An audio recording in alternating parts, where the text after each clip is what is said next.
Capítulo quinto.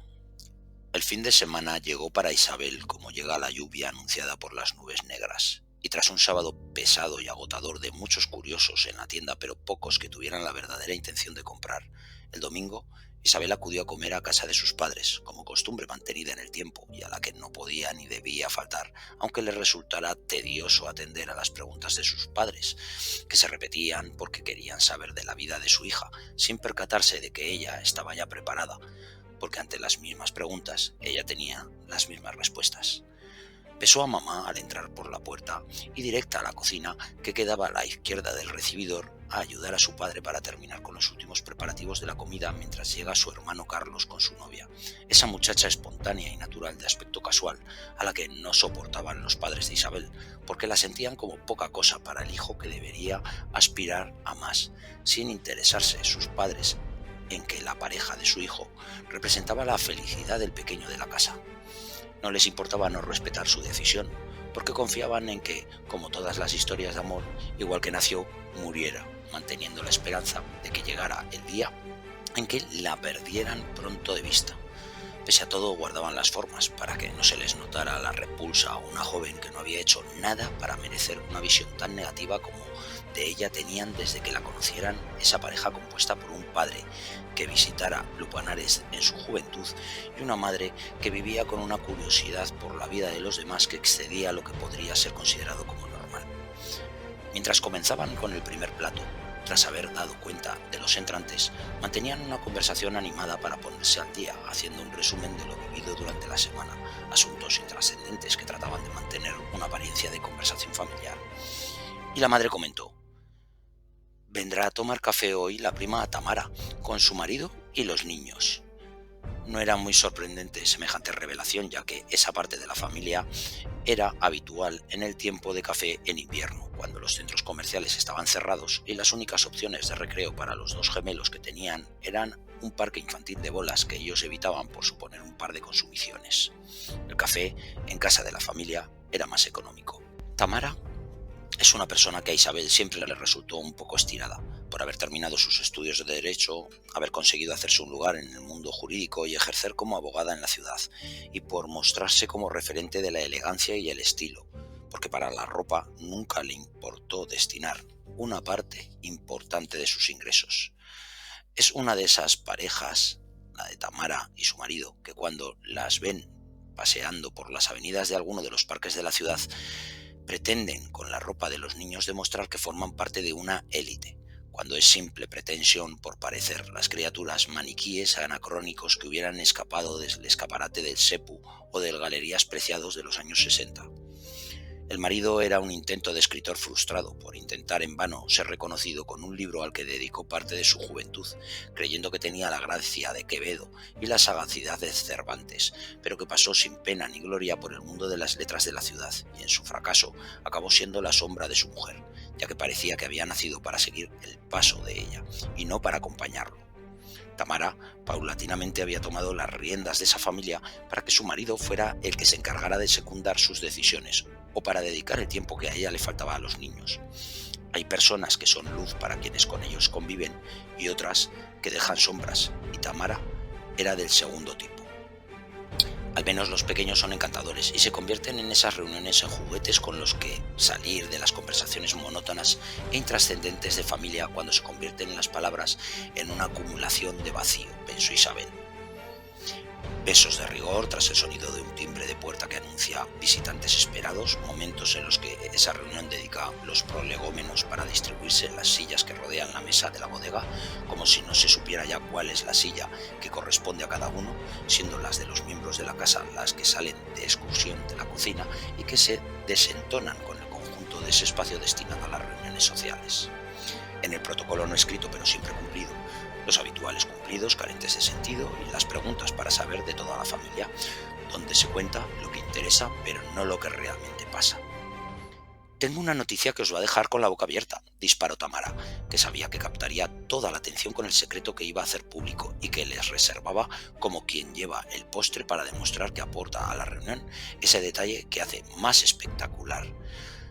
la reunión. No me digas que estás embarazada de nuevo, interrumpió rauda y veloz Carla, la madre de Isabel. Deja,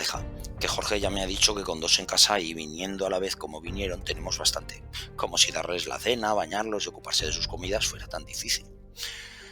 Pues no, no va por ahí. Como sabéis, estoy en el turno de oficio y me han asignado la defensa del criminal que lleva toda la semana saliendo en las noticias. El tipo que fue detenido por la desaparición de sus hijos y que a saber lo que ha hecho con los niños.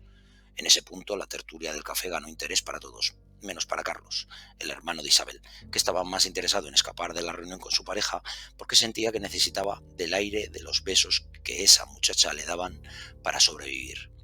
Cuenta, solicitó Carla, aguantando la respiración casi como la emoción que sentía para no demostrar que quería saber todo lo que pudiera de la noticia de la semana y disimulando más bien poco su carácter indiscreto frente a todo lo que pudiera conocer. Carla siempre fue de ese tipo de mujeres que de todo se quería enterar y hacía buena pareja con el padre de Isabel porque compartían al menos esa afición por saber todo lo relativo a la vida de los demás. La verdad es que hay poco que contar. Solo he tenido un par de reuniones con el papaíto del año y una fue al declarar ante el juez. En la reunión que tuve a solas con él apenas dijo nada más que no sabía dónde estaban sus hijos y que quería saber, qué casualidad, que estaban bien. Resumió la prima de Isabel, aportando toda la solemnidad que supo dar a sus palabras, queriendo disfrutar de su momento de gloria. ¿Y tú te crees eso?, dijo enfadada Carla, que ya durante la semana había valorado lo sucedido y determinado que el padre era el culpable. Había visto declaraciones de los familiares y amigos de los niños y ella cada vez que oía sus palabras pidiendo que les devolvieran a los pequeños dejaba libre el sentimiento de pesar que tendría imaginando que eran los nietos que no tenían los que estaban pasando por ese calvario.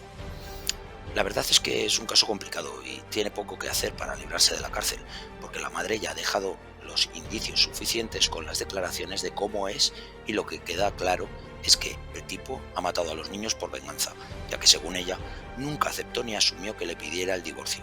En la declaración que hizo ante el juez, además, habló de maltratos psicológicos y describió al padre como un ser visceral, impulsivo y bipolar. Con esos detalles que se dieron ante el juez de instrucción, dictó prisión preventiva para el padre, sobre todo para evitar que pudiera destruir pruebas de un posible delito y para impedir su huida. Ese tipo lleva las manos manchadas de sangre que se le huele a la legua, continuó Carla insistiendo, con una vehemencia natural en ella para defender la sentencia que ya había dictado días atrás cuando comenzó a conocer los detalles del caso.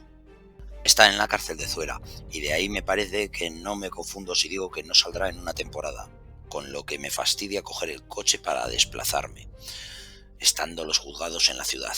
Me tendría que haber dedicado a asuntos de familia, que mis compañeras dedicadas a esos temas no se mueven de aquí y acaban ganando más dinero porque sobre la mesa los incautos acaban perdiendo la cabeza por esa enemistad que se genera entre los que fueran marido y mujer. Isabel no pudo reprimir una de las preguntas que tenía en la cabeza y que se le escapó de los labios sin poder pararla a tiempo. ¿Pero quién es? No puedo dar muchos detalles, como imaginaréis, dijo Tamara haciéndosela interesante. Como si no conocieras a tu tía, que es una tumba, dijo rápidamente Carla, para evitar perder la oportunidad de conocer uno de los detalles más interesantes de la historia con una curiosidad indisimulada, y que de ser metafóricamente hablando una tumba, habría sido una abierta, de la que saldría el hedor que desprende una alcahueta cada vez que trata igual que recoge información, la siembra. Tamara realmente se estaba haciendo de rogar en un juego que demostraba que en el fondo de su ser había un toque infantil, porque sabía que era el centro de atención de todas las miradas en ese instante y ella siempre quería captar la atención fuera donde fuera. Puedo deciros que se llama José, que es más o menos de mi edad y que me comentó que la relación con su ex y la familia de ésta siempre fue horrible porque su matrimonio fue un enfrentamiento continuo, pero que siempre se encargó del cuidado de sus hijos, de cambiarles pañales, por ejemplo. Siempre se hizo cargo de ellos, según él, cuando la mamá se iba a su trabajo al que se dedicaba la mayor parte de su tiempo. Además insiste en que él no hizo nada a los pequeños, que tras el divorcio nada fue bien. Vamos, que a saber las atrocidades que habrá hecho con los pobres, interrumpió Carla, que no podía dejar ni un momento de seguir con interés ese relato que parecía que había conseguido que su sangre entrara en ebullición con semejante tema de tertulia y conversación. Carla demostraba que no estaba siguiendo la conversación, sino que las palabras de su sobrina eran una melodía que acompañaba sus pensamientos y valoraciones. Tras una mirada condescendiente de Tamara con la que transmitió que entendía la impaciencia de su tía, siguió su relato. El tipo lo tiene fatal, porque porque todos los indicios le apuntan directamente a él como responsable de la desaparición de los menores, y más después de tomar declaración a la madre de los niños el juez. Creo que lo único que le puede salvar de pasar lo que le queda de vida en prisión es que no se encuentren los cuerpos de los niños. Pero no es el primer caso en el que la policía se emplea a fondo en una investigación para acabar encontrándose con la verdad y desarmando a aquel delincuente que niega la realidad incluso cuando se descubre. Al menos dice que le gusta escribir y va a poder hacerlo con calma los años que le quedan por delante, porque aunque no hay indicios directos de incriminación, la policía no pasará ni parará hasta descubrirlo todo. Tamara no pudo estirar ese asunto que la había convertido en el centro de todas las miradas y las conversaciones y pasó a otros temas. Y cuando llegaron las 7 de la tarde, los participantes de la tertulia se fueron retirando con la excusa de que al día siguiente era lunes y había que madrugar, siendo el hermano de Isabel, Carlos, el primero que escapó con su pareja para disfrutar del tiempo que entendía merecía el amor. Los que le siguieron fueron esa familia de abogada, un marido que compaginaba su papel de pareja con el de niñera de sus vástagos y los niños. Y después de ayudar a su madre a recoger, Isabel dejó a sus padres en la tranquilidad de una vida en la que se habían acomodado tras encontrarse con la fortuna en su tiempo de jubilación, al unir a sus pensiones un suculento premio de la Lotería Nacional, lo que les permitió adquirir un adosado con aspiraciones a ser una demostración de lujo, ubicado en un barrio populoso de Zaragoza, pero que en realidad era un cubículo rodeado de otros cubos idénticos encerrados entre muros y verjas, que hacían de parapeto para que sus moradores se sintieran seres distinguidos frente al resto de los seres ordinarios con los que compartían por obligación los espacios comunes del barrio. Es una costumbre del ser humano querer pertenecer a una clase diferente y superior frente al resto de los mortales. La igualdad proclamada en las leyes se siente sorda y muda ante la insistencia de este tipo de personas que no admiten ser de la misma condición que esos seres a los que ignoran y en ocasiones desprecian. Cuando Isabel llegó a su casa, dedicó el silencio de la noche a la novela policíaca que había comenzado a devorar esa semana, sabiendo que el escritor de la misma se sentía tocado por las manos de las musas. Si bien todo el libro estaba redactado tan gráficamente que cualquier lector podría adivinar que el escritor pensaba al escribirlo en un guión de televisión y que el autor de los crímenes era la persona que describiera durante toda la historia como la más inocente, porque así son estas novelas: mucha acción, poco misterio y un toque final de sorpresa con la intención de llegar a ser algo que no sería jamás, un bestseller. Isabel unas veces aprobaba con nota alta los libros que leía, otros con un 5 justo y algunos quedaban suspendidos, pero acababa todos llegando a la reflexión de que pasados 100 años ninguno de esos aspirantes de escritores serían recordados. Ese es un premio reservado a unos pocos, y ni los que se sabían parte de los escritores más reconocidos por comprar su fama a costa de ingentes inversiones de dinero a fondo perdido lo recibirían. El éxito de un escritor puede depender de muchos factores, pero dejar su nombre impreso en la posteridad solo está reservado a aquellos que inventan con las palabras y que dibujan con las ideas. Isabel ponía al alcance de sus ojos tantos libros como días tiene el año o más, y la saturación de escritores hedonistas y su falta de talento hacía que sintiera que fueran desperdiciados el papel y la tinta empleada para registrar esas historias. No es menos cierto que los libros son como las personas, que hasta de los peores se puede llegar a aprender algo. Cuando llegó su momento de recreo previo a dejarse llevar por el sueño y tras haber repasado las fotos de diseño de Pinterest, haber dado conversación a los incautos que buscaban sexo con las palabras que le dedicaban, cerró las ventanas de sus ojos para soñar con que despertaba al día siguiente. El lunes fue tan intrascendente como los demás, porque incluso ella sabía que de un futuro soñado de éxitos había llegado a una vida tranquila de costumbres repetidas que le garantizaba el confort de quien no tiene que preocuparse por ningún contratiempo importante en la vida. Cuando llegó por la tarde a su casa del trabajo, se dejó vencer por la curiosidad y puso las noticias para saber si se había producido alguna novedad en el caso de los niños desaparecidos, y el telediario abrió con la imagen de una concentración en torno a una madre rodeada de personas que ocultaban sus piernas tras una pancarta casera con una tierna imagen de los niños. Esa mujer, golpeada por la fatalidad del destino, presentaba una imagen serena, quizá motivada por la ingesta de calmantes para soportar la situación, supuso Isabel. En los planos cortos se podía ver una mujer que dejó la adolescencia olvidada por las arrugas que inexorables acompañaban a su mirada, y le llamó la atención que esa madre golpeada por el dolor no tenía esa marca bajo los ojos que deja la pena y las noches sin poder conciliar el sueño. Ni ojeras, ni expresividad de dolor alguna en un rostro que solo era un espacio que rodeaba a un importante espacio que era la nariz, que a ella le recordó a esos obeliscos que destacan por su altura y marcan la imagen de una plaza a quienes la ven. En directo, desde la calle donde se encontraba el domicilio materno de los pequeños, y con un fondo de personas que habían esperado el momento en que se encendiera el foco de la cámara que acompañaba, para jalear consignas mal aprendidas, el periodista explicaba que seguían las labores de búsqueda y los interrogatorios a un padre que no colaboraba, aportando un testimonio que dejara la puerta abierta a una sala que fuera la respuesta de ese enigma que parecía resuelto por los indicios que había, con un único dilema en el aire por resolver, como era saber qué pasó esa mañana de domingo en la que los pequeños desaparecieron y dónde estaban. Una imagen de la puerta del domicilio mostraba un altar improvisado de velas, mensajes en cartas que sabían sus autores que jamás llegarían a sus destinatarios y algún peluche. Es extraño comprobar cómo, siendo tan pragmáticos en la actualidad de nuestro día a día, tan laicos, cuando se nos da la oportunidad a las personas, volvemos a las rancias tradiciones de los altares y las oraciones en un mundo que con el paso del tiempo se siente orgulloso de ser cada vez más racional. Es como si dejáramos para las fiestas de guardar esa parte del ser humano que busca soluciones a sus problemas a golpe de plegarias y creencias, pese a ser testigos de la evolución de las tecnologías.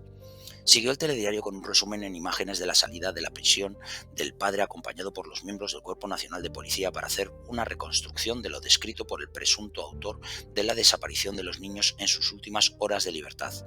Para terminar la noticia, una escena casual en la que el acusado, esposado, salía del furgón policial y llegaba a la puerta que daba acceso a la comisaría. Y en ese punto, en ese momento en el que Isabel saboreaba casi distraída un pequeño bocadillo por sentir todo lo narrado como una repetición de lo ya escuchado días atrás, se percató de que la imagen de una parte de la cara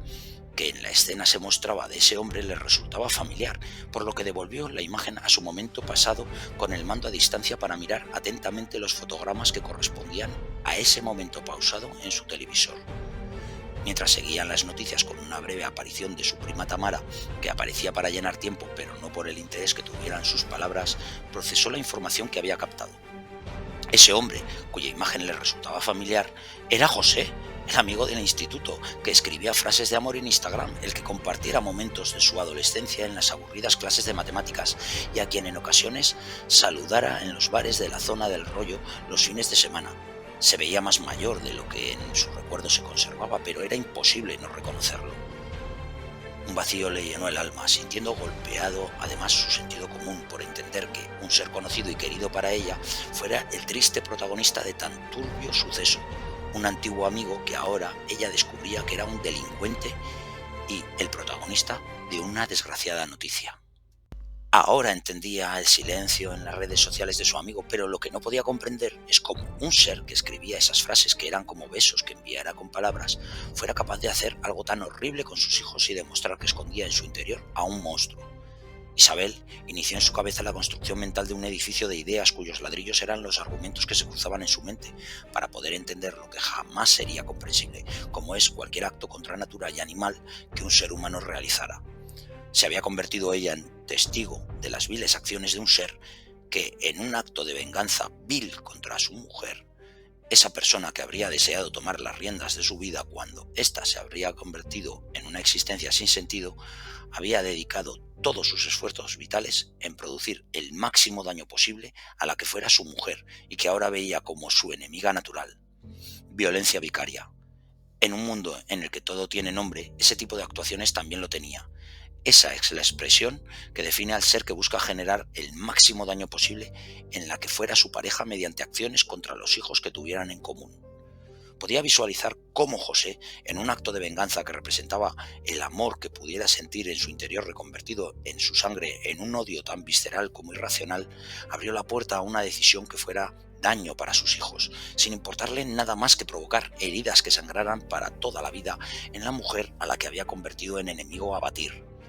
José había demostrado que todo ingenio que presentara en su creación literaria era una parcela más de su locura, y lo que de positivo generaba, como eran esos retazos de poesía, no dejaban de ser luces que se alternaban con unas sombras tan tenebrosas que nadie debería presenciar. Ahora que había visto una imagen de José actual, de cómo era realmente, podía reproducir los hechos en su cabeza como si ella estuviera siendo testigo de todas y cada una de las escenas de ese macabro delito.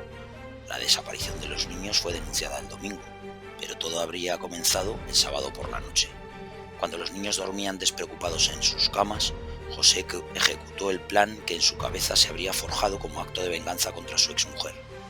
Podía ver la dolorosa imagen de las manos asesinas de un padre que arrebataban la vida de dos inocentes, haciendo uso quizá de una almohada que evitara el hilo de aire con el que todo ser se ve unido a la existencia, y para amortiguar cual sordina cualquier posibilidad de grito que llamara la atención de los vecinos en medio de la noche.